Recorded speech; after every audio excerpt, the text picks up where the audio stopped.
Time to re-up YouTube, your boy Young Mustard is back with another video. This NBA season we saw plenty of surprises and disappointments as I highlighted over my last two videos. We saw players like Shai Gilgeous-Alexander go from being all-star caliber to a fringe top 10 player in the NBA. We saw Jalen Brunson, who last year was seen as Luka's second fiddle, now lead his own team in New York to what looks like a second round appearance as they're currently up 3-1 against the Cleveland Cavaliers in round 1. But what if I told you there was a bigger surprise than both of those? Hell, you could argue the biggest surprise of the entire season. A player who last year was a mediocre role player that only contributed on one side of the ball for the most part, and though he was useful offensively as a floor spacer, he didn't contribute that much because the team that he was on didn't make the playoffs and wasn't even a top half offense in the league. And now just 1 year later, he has transformed himself to all-star, potentially even all-NBA caliber, a top 30 player in the league. Yes, you guessed it, it's obviously Lauri Markkanen. A lot of people just assume I hate Lauri Markkanen being a Bulls fan, and trust me, I am a little jealous that the Jazz got Lauri at his full potential, but I can never say that I hate an NBA player, especially one that came from my team. If anything, I claim Lauri now more than I ever did when he was a Bull, I ain't gonna lie. But nonetheless, in today's video, we're gonna talk about how Lauri Markkanen went from a potential draft bust with the Chicago Bulls to being the franchise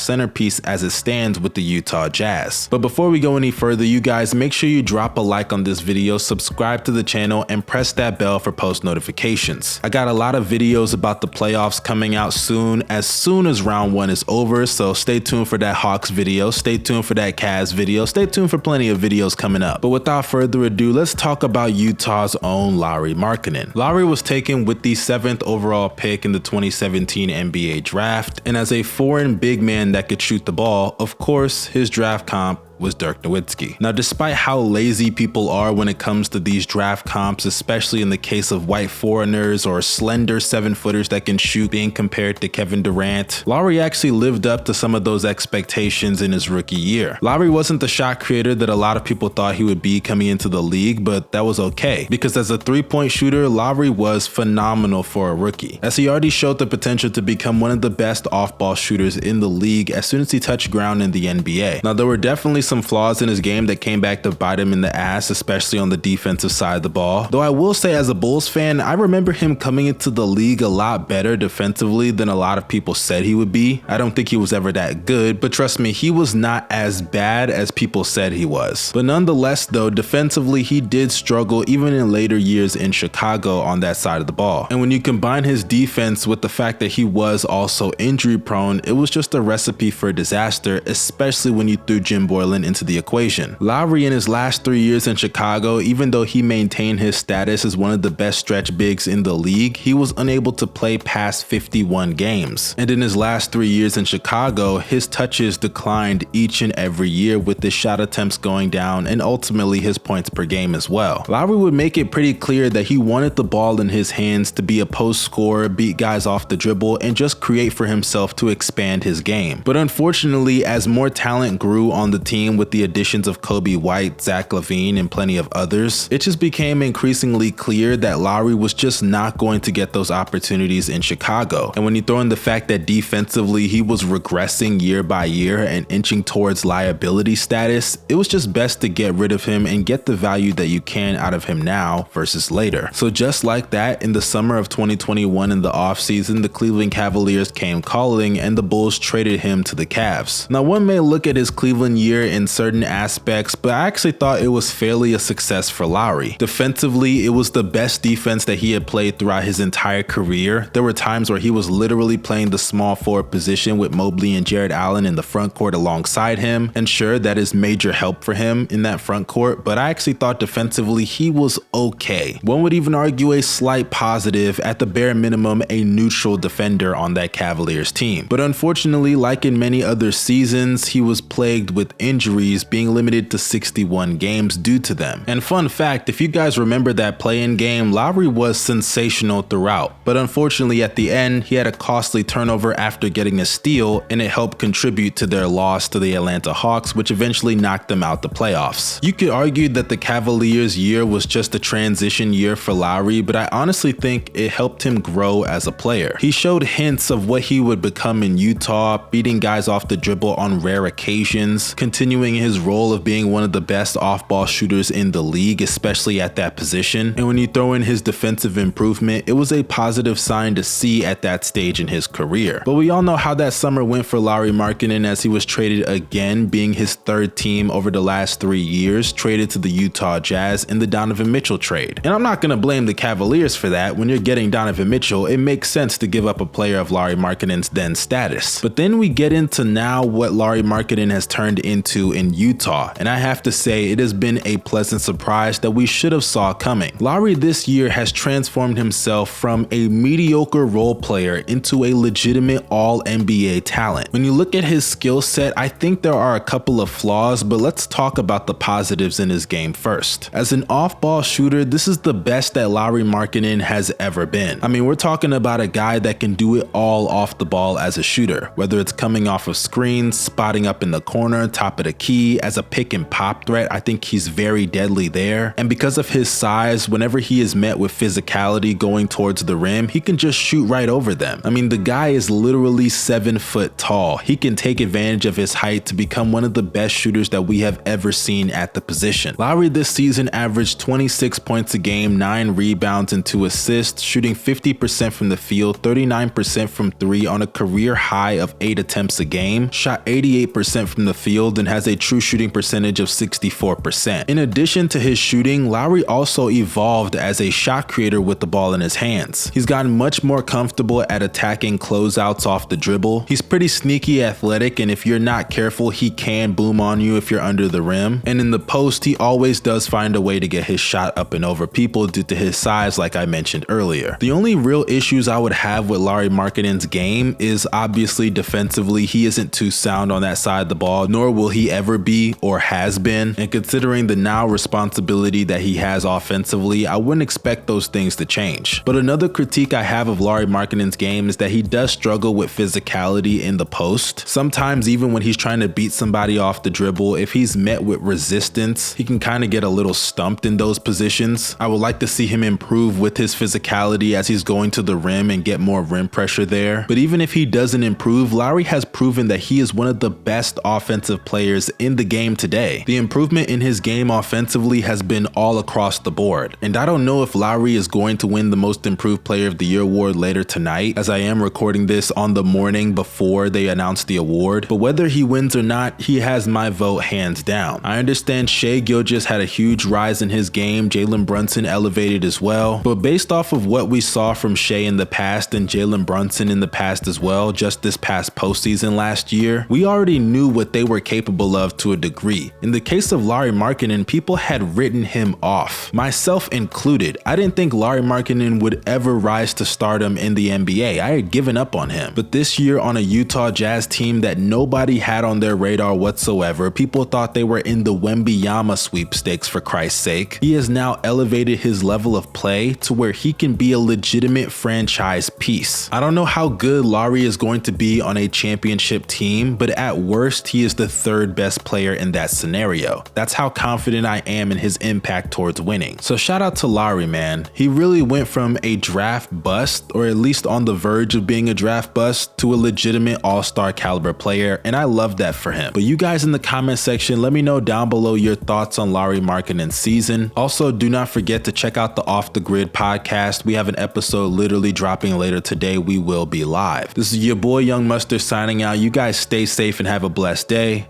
Peace.